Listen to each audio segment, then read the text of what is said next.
This man is an author. He writes stories. He has just finished writing a story. He thinks many people will like to read it. So he must have the story made into a book. Let's see how the book is made. First, the story goes to the printing shop. This workman is a typesetter. He starts the job of preparing the story so it can be printed. He types the story on this machine, letter by letter. Every time the typesetter touches a key, a mold for a letter slides into this box. Many molds together make a line. Every time the lever goes up, melted metal pours over the letter molds inside the machine. When the metal cools off, it hardens and makes a line of words. It takes many lines like this to make a page. As the typesetter works on new lines, a man takes the finished lines over to a long table. Here he arranges the lines for each page.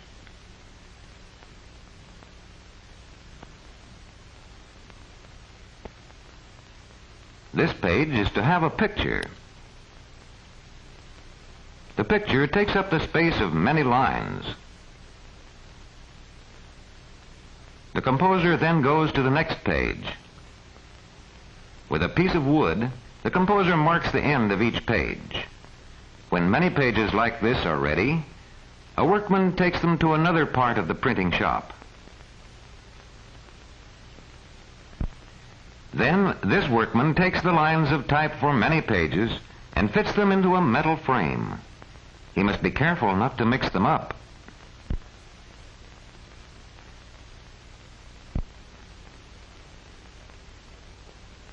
Long and short pieces of metal keep the pages apart and fill out the edges. This key locks the lines and pictures tightly in the frame.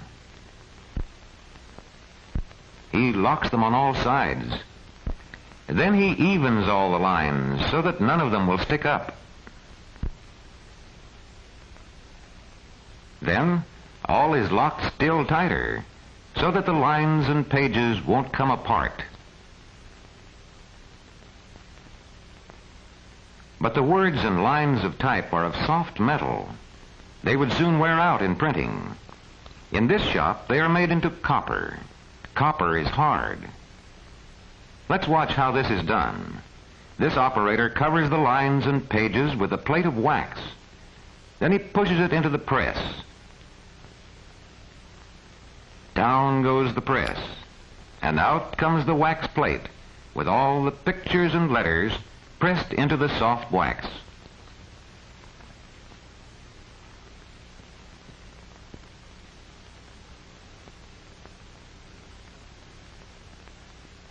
Next, another worker dips the wax plate into a large tank which has copper in it. The copper goes into all the places where the letters have pressed into the wax. It forms a solid plate. It has the same letters and same pictures as before, but it is much stronger. Many books can be printed from copper plates. Now the plates are cut apart. This sharp saw easily cuts through the hard copper.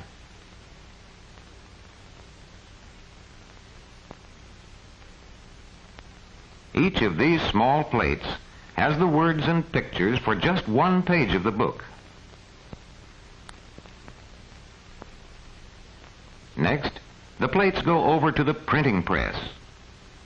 Here, this workman makes the plates ready for printing on this press. That is why they call him the ready man. The space where you see him now is called the press bed. 64 pages fit on one bed. The ready man fits every plate tightly to the bed in the right order.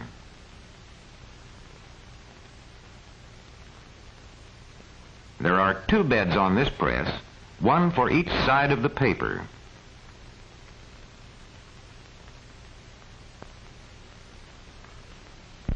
Both press beds of this printing press must be filled with plates before the printing can begin.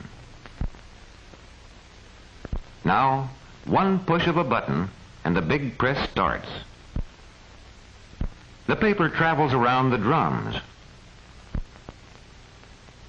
Rollers spread the ink evenly over the plates. First, one side of the paper is pressed to one set of plates, then the other side of the paper to the other set. Sheet after sheet, the printed pages begin to pile up at one end of the press.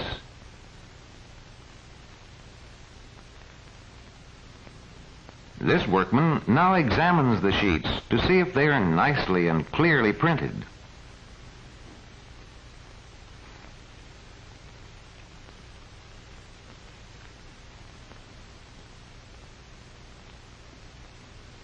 Now let's see what happens to these sheets after they're printed. Here in the bookbinding plant, they first come to the folding machine. Each large printed sheet will be folded until it reaches the size of a single page. And the machine goes on, folding and folding, until all the printed sheets have been folded.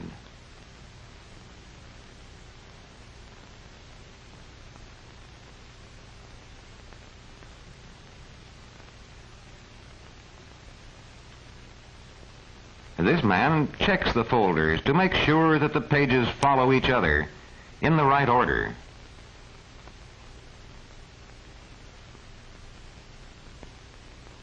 Then all the folders are taken to another part of the bindery. This part is called the gathering room. These girls stack the folders in piles and put each pile into its proper bin. They see to it that there are always folders in every bin. This machine gathers the folders in the right order from the first page to the last page of the book. One by one, the machine gathers all the folders for one book. At the end of this long machine, the folders are coming out, all the pages for the book.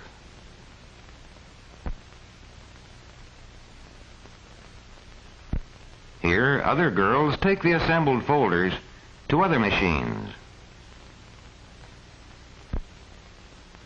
Here, a machine sews them together. Again, each folder goes into the machine separately. This machine sews the folders together with strong thread. The sewing will keep the pages from coming apart.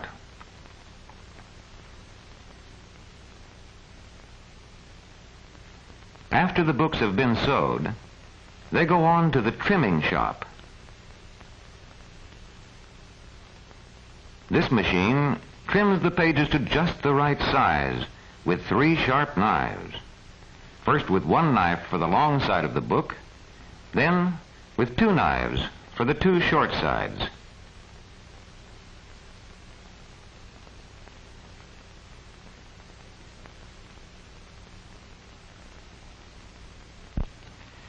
But the books are not yet finished. They still need covers. Strong book covers are made from paperboard. First, the paperboard is cut just the right size.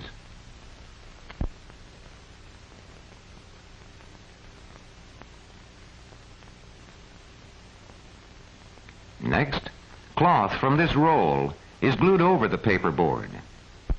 This makes covers that are strong and good-looking.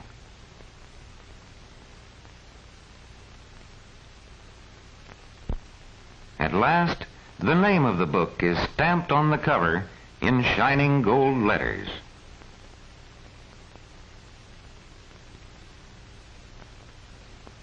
Now, the covers are ready for the pages of the book to be put inside them. One push, and the book has a cover around it. Another push, and the cover is glued tight.